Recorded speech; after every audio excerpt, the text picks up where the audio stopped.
guys, welcome to my channel. This is Tab Rono Disena TV Vlog.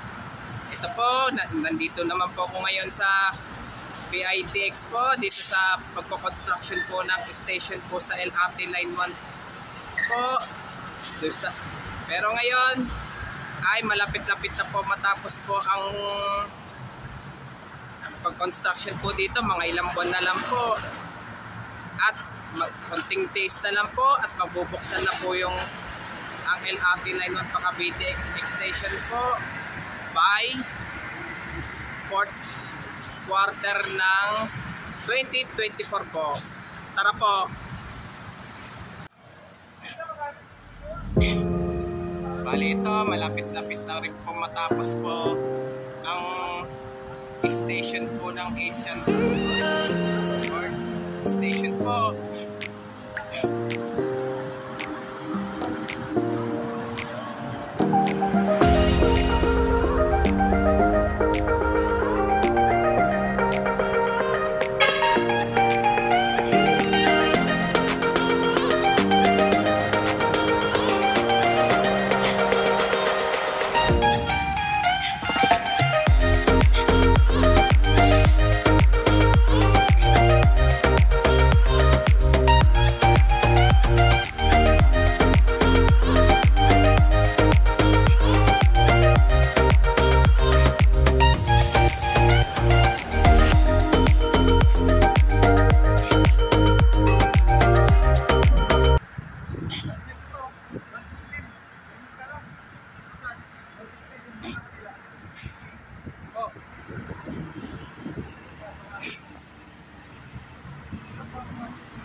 Tara, balik na po tayo ngayon po.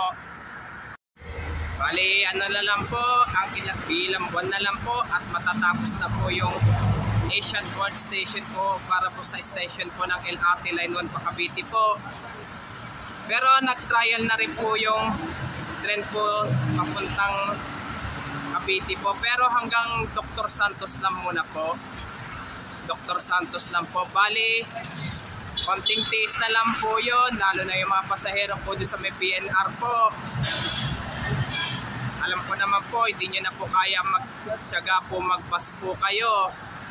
Bali ito, konting taste na lang po ito, mga 5 months na lang po ay mabubuksan na po ang LRT Line 1 Cavite po.